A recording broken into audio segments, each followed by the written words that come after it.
Hey guys, welcome back to my channel. So in today's video I'm just going to be trying to fill up the last few pages in my B6 journal here. It's mostly done. I've probably got a few sort of pages here and there where I don't really know how to work on them, so I might just leave them or I might pop a photograph over them or something. So just going to be working yeah, probably on these last two pages, and yeah, it'll probably take me 1, 2, 3, 4 pages probably to do this bout of journaling, because I spent the last weekend up in Brisbane with my husband and we did a lot of things. I've got a lot of photographs and ephemera and things like that, so I'm going to try and fill these pages up as much as possible, and then I'm going to call this little journal done, and then I'm going to move on to a new one which I bought the other day. Originally I was kind of thinking about, I think I told you guys about going back into my, I hope you can see okay, about going back into my traveler's notebook here. I'm not too sure about the sizing of it. I was kind of thinking about moving away from a junk journal style for a while, because I'm finding myself more drawn to plain pages right now. So yeah, I was thinking about the sort of the regular TN size, but then I was a bit worried about yeah, whether or not I would like this size. So I went out and I brought a moleskin Kahir. I don't know how to say that word. Yeah, moleskin kayak, yeah, you guys know. And it's a lined journal. It came in a pack of 3 from Officeworks, and I'm going to decorate the front cover, and I'm going to give this one a go. And I was thinking about making just a fabric, sort of a traveler's notebook cover for the front of it. Many years ago I used to make travelers, when I actually was first on Etsy, I used to do quite a bit of sewing with fabric, and I made travelers notebooks covers out of fabric, sorry, and like little pencil cases and stuff. I don't think I've ever showed you guys, so let me just grab, I'll see if I can grab one here. This is like one of the little pouches that I used to make. Yeah, for a very long time ago on Etsy. I used to sell them. It's when my shop was it really just was not well known at all. So, and inside there is like some yellow lining, so it's a sweet little pouch. And yeah, I used to make fabric covers for travelers notebooks. So I was thinking about maybe jumping back into that and making a fabric cover for this. But I think I might wait until I see how I feel. Like if I settle into it and I'm really enjoying it, then I'll see if I'm going to make a cover for it. But until then, you guys, I'm going to finish up in this little journal, and I thought I'd bring you guys along with me. And yeah, I'll just speed it up and put some music on, and I hope you guys are doing really well, and I will chat to you soon.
guys, so I'm pretty much done with my journaling. I just did it really quickly,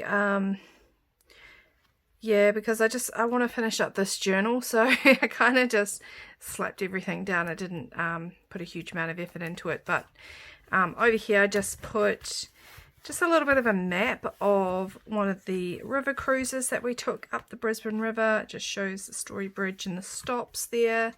I just popped that on the back. And then here we've got, I don't know why I put this one here. I probably should have put it on the other page, but I think it's okay. It's just actually there's this sort of a tree, a lovely tree that I've been trying to find out the name of, and I haven't been able to figure it out, but this is it. So I took a sample of it when I was on a bike ride, and it was across the Story Bridge up at an old church there. So I grabbed that and just laminated it there so that I can sort of try and still figure out what it's called. So yeah, on Saturday we took an amazing river cruise. Actually, it's by, let me just see, what was it called? River City Cruises, and that was in South Bank, and it went for just over 1.5 hours, and I have to say I was really impressed. I'd done a cruise down in Melbourne and we kind of went the wrong way, and I think it was like just all the industrial buildings, and it was really boring, so I kind of didn't really have high expectations for this river cruise. But yeah, much to my surprise, it was absolutely amazing, and it talked all about the history of the buildings that were up along there and how it came to be, and how they brought convicts up, and they talked about New Farm, and yeah, just a lot of the buildings and stuff. And I find history really fascinating, so it was right up my alley, and we set up the top deck there and looked out. It was a bit chilly though, but it was still a lot of fun. This is the Story Bridge here. I actually took this photo the next day, but it's on the river anyway. There's a picture of the boat. I really like to cut pieces of ephemera out of brochures and things like that. I think it's really fun, and I do it a lot, especially when I'm traveling.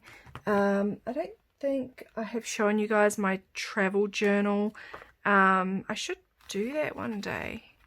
Give me 2 secs, I'll just grab it.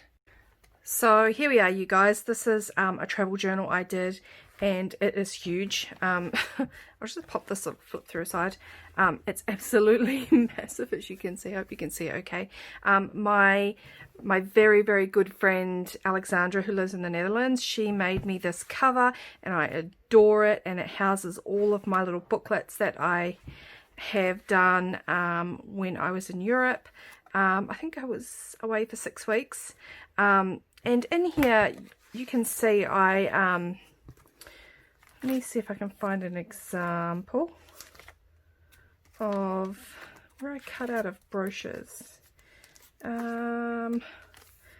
Like here, this is a you can see that okay. This is just from a brochure, and I just cut that out to show that we went on this Krakow city tour here. This is like, you know, like a bus timetable thingy. Yeah, let me know if you guys want to flip through this one. I did this, when did I do this? 2000, gosh, do I have a date? 2017 actually I did this one, but it's absolutely huge. There's lots to talk about. But if you guys would like a flip through of this travel journal, just yeah, let me know. It's full of amazing ephemera and photos. I traveled all over Europe, and look, I missed a train here. So much fun. I love looking back on it. The only thing was I did do a separate journal for the time that I was in Amsterdam, so that's not in here. And then also I didn't quite finish because I got dreadfully sick, and here is where we were on our way home in Singapore, and I just didn't finish it, so I'll have to try and finish that one up. But yeah, let me know if you guys want to flip through. It's absolutely massive. I can show you the ways that, you know, how I use tip-ins, and I love to use postcards, stencils, and the things I take away when I do travel. So yeah, just let me know down below if you want to flip through this one. It's so much fun. It's hard to get caught, not to get caught back up in this kind of thing, because I love to look back on it. But yeah, so here, this is just the boat that I grabbed off the front here. Another thing is I always grab 2 of everything. I always grab 2 like brochures and things like that. You can cut out all of these fun pictures here, which is what I've done here, which is the Story Bridge, and I've just flipped it open, and on the back there is a painting from the art museum that we went to in South Bank. So yeah, highly recommend if any of you guys are in Brisbane, that river tour in South Bank. It's a really good value for money, and yeah, it's just so interesting. So we did that on day 1, and we also went to the art museum, and we went to see a movie at night. We went to see, what was it called? David Copperfield, I think. I've just got the little movie receipt in here. The Personal History of David Copperfield, which was fantastic. Absolutely love that movie. I've just popped this in here because I know these things, they don't last. You can't laminate them. The ink goes weird. So I've just popped it in there. It's gonna fade. This is just our car parking ticket for our hotel. We stayed at Royal on the Park, which is opposite Botanical Gardens. It's 4.5 star, and I have to say it was awful. Don't recommend the hotel at all. Definitely don't know how it's 4.5 star, but you know, it was all about the experience anyway, and we had a great time up in Brisbane. The next day we went to have a lovely breakfast. We went to some markets. That's just from the art museum from the previous day. My hubby and I took some photos at a photo booth. We're terrible at doing these photos at the photo booth. We're just not very good at it. So anyway, there's a photo there. And then, yeah, I went on a bit of a historic walking tour around Brisbane. My husband downloaded, it was kind of like an online tour guide, I guess. It was digital, and it showed you all the stops and had information about the places and that. So just a couple of photos. I couldn't fit everything in. A couple of photos of a few of the places of this church, this old windmill here, which was built in 1820 by convicts, and they actually had a treadmill which they used to use as punishment. So the convicts would go on the treadmill. It used to process wheat and corn, I think. But yeah, and I did hear that some of the convicts died, which was really, really awful. This here was something I grabbed from the town hall. The town hall was closed, so we unfortunately couldn't go up to the bell tower. But yeah, I just cut this out and put it in. And then we hired out some bikes, and we biked all across, like all down the waterfront. We biked a long way. We biked up and over the Story Bridge into an old church that was up on a hill there. And we were so exhausted we had to take a ferry back, so we just left our bikes over there. Really, really great way to get around the city up there, because you can just bike to each sort of bike stop and put your bike back in and take it back out. And every 30 minutes is free, so hopefully, sorry you guys, let me just fix that up. Yeah, every 30 minutes is free. So yeah, I think we only ended up paying like $2 for the entire time that we were biking, so it was really, really good. And yeah, that was about it, you guys. I'm going to probably put just a couple more photos and things in this journal just to finish it up. I don't really mind if there are some pages that are left over, because it's getting pretty full. Yeah, so that's about it, you guys. I think, yeah, I'll probably just pop a few more photos and things in here and then just call it finished. And then I'm going to move on to the moleskin. So hopefully, I did a little bit of a test. I don't know if I put the paper, but I did a little bit of a test just to see how the ink was in this, and it's pretty good. You don't really see it much on the other side. So these are just Unipin fine line pens. So yeah, I will come back and decorate probably this front cover with you guys, and hopefully I'll enjoy working in this one. But yeah, I'll finish this one up pretty soon, probably probably about an hour. I might just stick a few more things in it. So yeah, that's it, you guys. I hope you enjoyed this this little journaling session with me, and yeah, I'm going to head off now. I'm going to finish up my basket over here, which I think you guys might have seen in one of my previous videos. I'd put this down several months ago because I'd gotten to the point where I was going to build up the sides here of my basket, and I kind of froze. I don't know, I thought maybe I can't do it, so I put it down, and yeah, I don't know why I thought that, but I picked it back up anyway, and I gave it a go, and I managed to work the sides up. And yeah, I'm pretty much done. I'm just gonna finish off with this darker color on the top here, and it's just gonna be a little sort of little shallow trinket bowl. I'm gonna keep it at my front door to throw keys and stuff in. So yeah, you know, you can put glue stick in. So yeah, after this I'm going to be making a larger basket, which is going to be made out of coconut fibers. So yeah, hopefully I can do that, and I'll go and finish this one off now. But I hope you guys are having a wonderful Friday, and I'll be back soon with making paper from leaves. I haven't quite seen how many people commented on it, but I'll have a look, and I still have the plants there to make it. So yeah, hopefully I'll get that done this week. It's just been raining the past few days, so I haven't been able to get started on it. But yeah, I will see you again in my next video, you guys, and take care. I'll talk to you soon. Bye, guys.